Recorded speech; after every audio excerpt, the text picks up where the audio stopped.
आज मैं आप लोगों को एक बहुत ही अच्छी कहानी का श्रवण करने जा रही हूँ। भगवान सूर्य इतना गर्म आग का गोला होकर भी कैसे एक नारी के गर्भ से जन्म लेते हैं। अगर आप भी भगवान में विश्वास रखते हैं तो इस कहानी को पूरा सुनिएगा। और जो नास्तिक है वो जा सकता है। ये कहानी स्वयं ब्रह्मा जी ने सुनाया है। प्रजापति दक्ष के 60 कन्याएं हुईं जो श्रेष्ठ और सुंदरी थीं। उनके नाम अदिति, दिति, दनु और विनता आदि थे। उनमें से 13 कन्याओं का विवाह दक्ष ने कश्यप जी से किया था। अदिति ने तीनों लोकों के स्वामी देवताओं को जन्म दिया। दिति से दैत्य और दनु से बलाभिमानी भयंकर दानव उत्पन्न हुए। विनता आदि अन्य स्त्रियों ने भी स्थावर झंगम भूतों को जन्म दिया। इन दक्ष सुताओं के पुत्र, पौत्र और दौहित्र आदि के द्वारा यह संपूर्ण जगत व्याप्त हो गया। कश्यप के पुत्रों में देवता प्रधान हैं। वे सात्विक हैं। इनके अतिरिक्त दैत्य आदि राजस और तामस हैं। देवताओं को यज्ञ का भागी बनाया गया है, परंतु दैत्य और दानव उनसे शत्रुता रखते थे, अतः वे मिलकर उन्हें कष्ट पहुंचाने लगे। माता अदिति ने देखा, दैत्यों और दानवों ने मेरे पुत्रों को अपने स्थान से हटा दिया और सारी त्रिलोकी नष्ट प्राय कर दी। तब उन्होंने भगवान सूर्य की आराधना के लिए महान प्रयत्न किया। वे नियमित आहार करके कठोर नियम का पालन करती हुई एकाग्रचित्त हो आकाश में स्थित तेजोराशि भगवान भास्कर का स्तवन करने लगीं।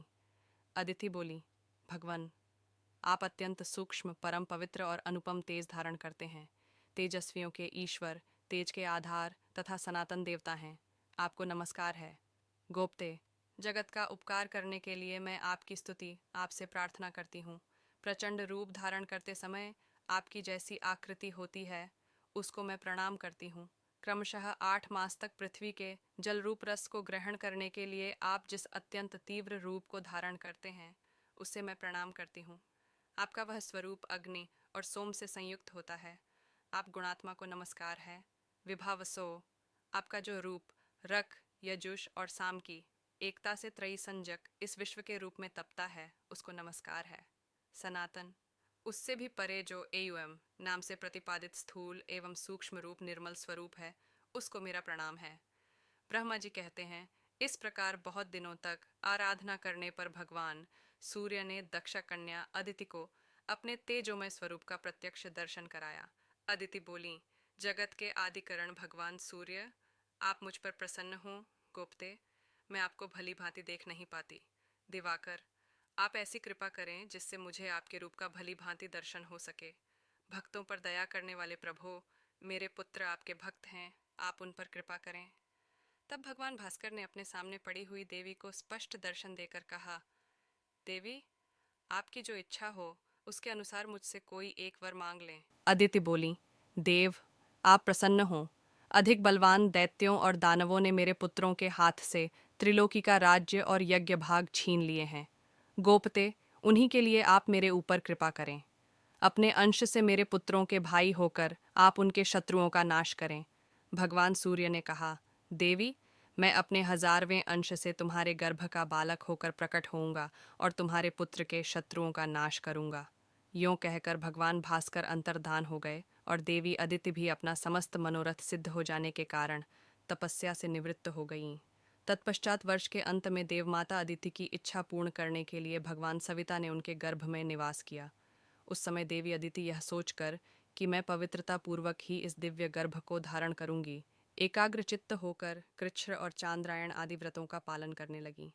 उनका यह कठोर नियम देखकर कश्यप जी ने कुछ कुपित होकर कहा, तू नित्य उपवास करके गर्भ के बच्चे को क्यों मारे डालती है। तब वे भी रुष्ट होकर बोलीं, देखिए, यह रहा गर्भ का बच्चा। मैंने इसे नहीं मारा है, यही अपने शत्रुओं का मारने वाला होगा। यों कहकर देव माता ने उसी समय उस गर्भ का प्रसव किया। वह उदयकालीन सूर्य के समान तेजस्वी अंडाकार गर्भ सहसा प्रकाशित हो उठा। उसे देखकर कश्यप जी ने वैदिक वाणी के द्वारा आदर पूर्वक उसका स्तवन किया। स्तुति करने पर उस गर्भ से बालक प्रकट हो गया। उसके श्री अंगों की आभा पद्मपत्र के समान श्याम थी। उसका तेज संपूर्ण दिशाओं में व्याप्त हो गया। इसी समय अंतरिक्ष से कश्यप मुनि को संबोधित करके सजल मेघ के समान गंभीर स्वर में आकाशवाणी हुई, मुने, तुमने अदिति से कहा था, त्वया मारितम अंडम, तूने गर्भ के बच्चे को मार डाला, इसलिए तुम्हारा यह पुत्र मार्तंड के नाम से विख्यात होगा और यजभाग का अपहरण करने वाले अपने शत्रुभूत असुरों का संहार करेगा। यह आकाशवाणी सुनकर देवताओं को बड़ा हर्ष हुआ और दानव हतोत्साह हो गए। तत्पश्चात देवताओं सहित इंद्र ने दैत्यों को युद्ध के लिए ललकारा। दानवों ने भी आकर उनका सामना किया। उस समय देवताओं और असुरों में बड़ा भयानक युद्ध हुआ। उस युद्ध में भगवान मार्तंड ने दैत्यों की ओर देखा, अतः वे सभी महान असुर उनके तेज से जलकर भस्म हो गए। फिर तो देवताओं के हर्ष की सीमा नहीं रही। उन्होंने अदिति और मार्तंड का स्तवन किया। तदनंतर देवताओं को पूर्ववत अपने अपने अधिकार और यज्ञ भाग प्राप्त हो गए। भगवान मार्तंड भी अपने अधिकार का पालन करने लगे। ऊपर और नीचे सब ओर किरणें फैली होने से भगवान सूर्य कदम्ब पुष्प की भांति शोभा पाते थे। वे आग में तपाए हुए गोले के सदृश दिखाई देते थे। उनका विग्रह अधिक स्पष्ट नहीं अगर जान आपको पड़ता ये था। कहानी अच्छी लगी तो वीडियो को लाइक और सब्सक्राइब करें। इसी तरह की और भी कहानी सुनने के लिए चैनल को सब्सक्राइब ज़रूर कर लीजिए। साथ ही कमेंट में AUM सूर्यदेवाय नम